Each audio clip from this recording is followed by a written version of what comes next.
नमस्कार दोस्तों, मैं पारस कुमार आज आप लोगों के लिए पर्यावरण पेडागोजी के मोस्ट इम्पोर्टेंट सिलेक्टेड क्वेश्चन लेकर आया हूं, जो कि बिल्कुल आपके एग्जाम पैटर्न पर हैं, जिन्हें यदि आप पढ़ते हैं तो आपको एग्जाम में सीधे सीधे यहीं से क्वेश्चन देखने को मिल जाएंगे। इसलिए आप सभी लोग इस वीडियो को कंप्लीट ज़रूर देखें और आप कितना स्कोर करते हैं वो भी हमें कमेंट बॉक्स में ज़रूर बताएं। तो चलिए स्टार्ट करते हैं। प्रश्न क्रमांक 1 से बहुत ही मज़ेदार क्वेश्चन है। पर्यावरण अध्ययन के शिक्षण हेतु निम्न में से कौन सा उद्देश्य आवश्यक नहीं है? जल्दी से आप लोग कमेंट करेंगे इसका आंसर क्या होगा।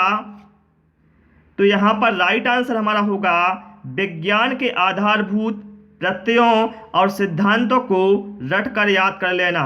भाई, जो पर्यावरण शिक्षण है उसमें रटने की प्रवृत्ति को महत्व नहीं दिया जाता है, तो इसलिए यहाँ पर राइट आंसर हमारा होगा ऑप्शन बी।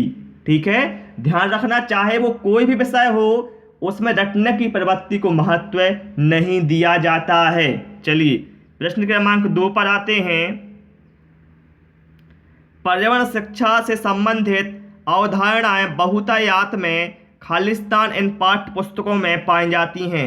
यहाँ पर कहा गया है जो पर्यावरण से संबंधित अवधारणा होती हैं वो कौन सी पाठ्य पुस्तकों में पाई जाती हैं। तो देखिए, जीव विज्ञान एवं रसायन शास्त्र हास्य में पाई जाती हैं, भौतिकी एवं भूगोल में पाई जाती हैं, अर्थशास्त्र एवं सामाजिक शास्त्र में पाई जाती हैं। तो इसलिए यहाँ पर राइट आंसर हमारा होगा ऑप्शन डी।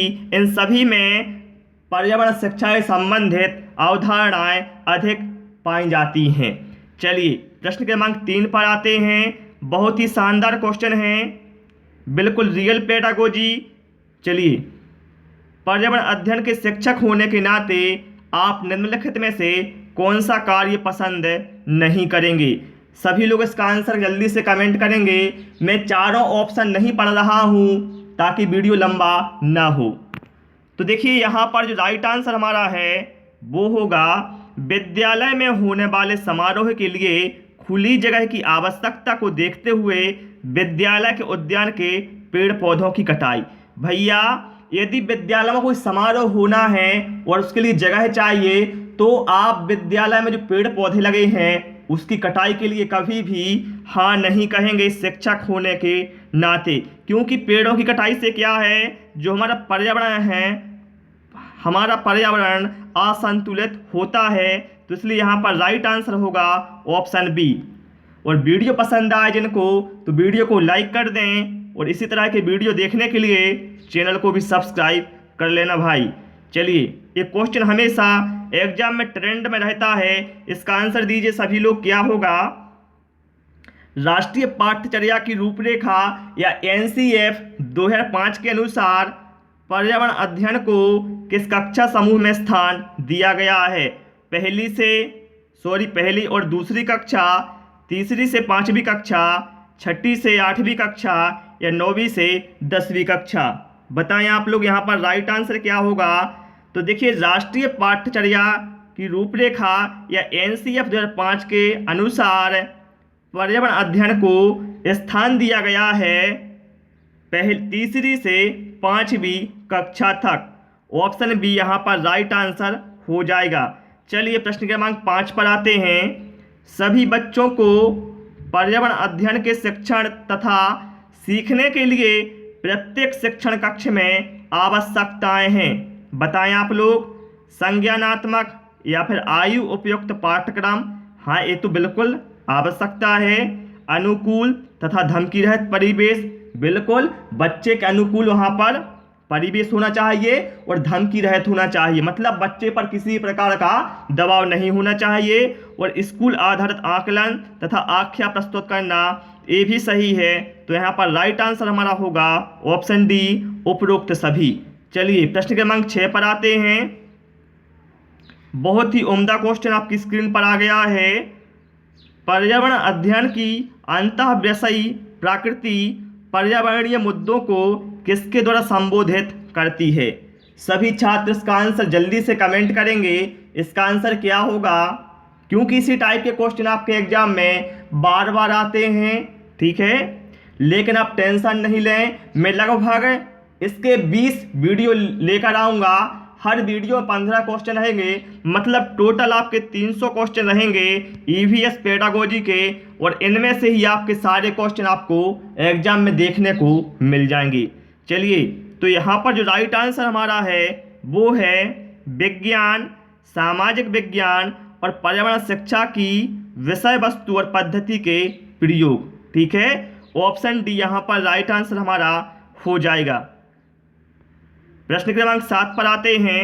कहा गया है निम्नलिखित में से कक्षा 1 और 2 के लिए पर्यावरण अध्ययन विषय के संदर्भ में सच है।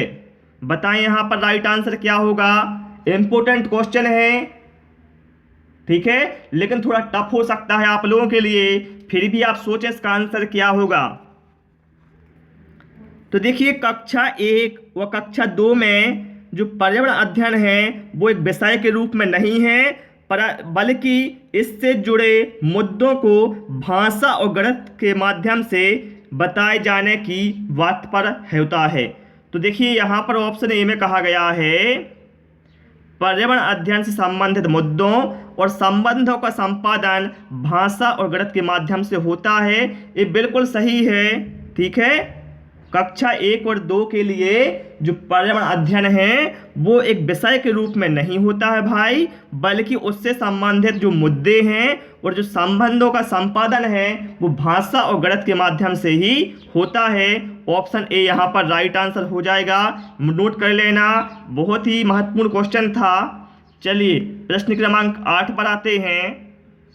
पर्यावरण अध्ययन है, बताएं आप लोग यहाँ पर राइट आंसर क्या होगा। इजी क्वेश्चन है लेकिन इम्पोर्टेंट है, सभी छात्र इसका आंसर जल्दी से लिखेंगे कि इसका आंसर क्या होगा। तो देखिए, प्राकृतिक और मानव निर्मित पर्यावरण, इन दोनों के मध्य होने वाली अंतःक्रियाओं का अध्ययन क्या है, पर्यावरण अध्ययन है। तो ऑप्शन ए यहाँ पर राइट आंसर हमारा हो जाएगा। चलिए, प्रश्न क्रमांक 9 पर आ जाते हैं। पर्यावरण शिक्षा से क्या लाभ है। देखिए, यहाँ कहा गया है पर्यावरण की शिक्षा से क्या लाभ है। तो देखिए, पर्यावरण के महत्व का ज्ञान होता है, बिल्कुल सही है। पर्यावरण प्रदूषण के कारणों की जानकारी, ये भी सही है। और प्रदूषण के प्रभाव से बचने के उपाय ज्ञात होते हैं। तो ए, बी और सी बिल्कुल सही है। तो यहाँ पर राइट आंसर हमारा होगा ऑप्शन डी, उपरोक्त सभी। चलिए, प्रश्न क्रमांक 10 पर आ जाते हैं। छात्रों को पर्यावरण अध्ययन की सभी शाखाओं को एक साथ पढ़ाने हेतु निम्न में से कौन सा उपागम श्रेष्ठ है। बहुत ही उम्दा क्वेश्चन, बहुत ही महत्वपूर्ण क्वेश्चन है। बताएं आप लोग यहाँ पर राइट आंसर क्या होगा। तो देखिए, पर्यावरण अध्ययन की सभी शाखाओं को एक साथ पढ़ाने हेतु जो उपागम श्रेष्ठ होता है वो होता है एकीकृत उपागम। इसके तहत जैसे भूगोल हो गया, भौतिक विज्ञान हो गया, रसायन विज्ञान या जीव विज्ञान, इन सभी को पर्यावरण अध्ययन के तहत ही पढ़ाया जाता है। ऑप्शन सी यहाँ पर राइट आंसर हमारा हो जाएगा। चलिए, प्रश्न क्रमांक 11 पर आते हैं। पर्यावरण अध्ययन की कक्षा में बच्चों के अनुभवों को महत्व देना चाहिए, क्योंकि। बताएं आप लोग यहाँ पर राइट आंसर क्या है। देखिए, चाहे वो कोई भी कक्षा हो, ठीक है, बच्चों के अनुभवों को महत्व देना बहुत ही आवश्यक होता है, क्योंकि यदि आप बच्चों के अनुभवों को उस विषय के साथ जोड़ते हैं तो इससे बच्चों में जो सीखने की प्रक्रिया है वो तेजी से होती है।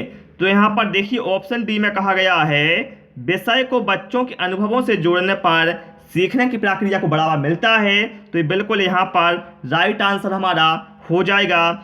चलिए, प्रश्न क्रमांक 12 पर आ जाते हैं। पर्यावरण अध्ययन की कक्षा में विद्यार्थियों में खोज से संबंधित दक्षताओं का विकास करने हेतु एक शिक्षक निम्न में से किसका चुनाव करेगा। यदि शिक्षक को अपने विद्यार्थियों में खोज से संबंधित अवधारणा का विकास करना है तो शिक्षक, बताएं आप लोग इसमें से किसका चयन करेगा। तो शिक्षक ऐसे विषय का चयन करेगा जो विद्यार्थी के दैनिक जीवन से जुड़ी समस्या से संबंधित हो। ऑप्शन डी यहाँ पर हमारा राइट आंसर हो जाएगा। चलिए, प्रश्न क्रमांक 13 पर आते हैं। पर्यावरण अध्ययन की कक्षा होनी चाहिए। बताएं आप लोग, जो पर्यावरण की कक्षा है वो कैसी होनी चाहिए। गतिविधि आधारित होनी चाहिए कि पाठ्य पुस्तक पर आधारित होनी चाहिए या फिर पाठ्य पुस्तक में दी गई गतिविधि के अनुसार होनी चाहिए या फिर उपरोक्त सभी के अनुसार। तो यहाँ पर राइट आंसर हमारा है जो पर्यावरण अध्ययन की कक्षा है वो गतिविधि आधारित कक्षा होनी चाहिए, ठीक है, ताकि छात्रों में पर्यावरण के प्रति चेतना जागृत हो सके तथा छात्र से अपने वास्तविक जीवन से जोड़ सकें। चलिए प्रश्न क्रमांक 14 पर आते हैं। बहुत ही मज़ेदार क्वेश्चन आ गया है आपकी स्क्रीन पर। बच्चों में सामाजिक भावना का विकास करने के लिए निम्न में से कौन सा प्रयास सर्वोत्तम है? यदि आपको बच्चों में सामाजिक भावना का विकास करना है तो बताएं आप लोग कौन सा प्रयास सर्वोत्तम है इस 4 में से। तो सबसे अच्छा प्रयास होगा, क्या होगा सबसे अच्छा प्रयास? कि बच्चों को स्वस्थ स्पर्धा के लिए तैयार करना, ठीक है, क्योंकि स्वस्थ स्पर्धा का माहौल तैयार करके आप बच्चों में सामाजिक भावना का विकास बहुत आसानी से कर सकते हैं। ऑप्शन सी यहाँ पर हमारा राइट आंसर हो जाएगा। चलिए प्रश्न क्रमांक 15 पर आ जाते हैं और आप सभी लोग इसके बाद कमेंट करना आपने कितने क्वेश्चन सही किए हैं इन 15 क्वेश्चनों में से। चलिए क्वेश्चन क्या है, निम्नलिखित में से कौन सा प्राथमिक विद्यालय में पर्यावरण अध्ययन पढ़ाने का उद्देश्य निरूपित है?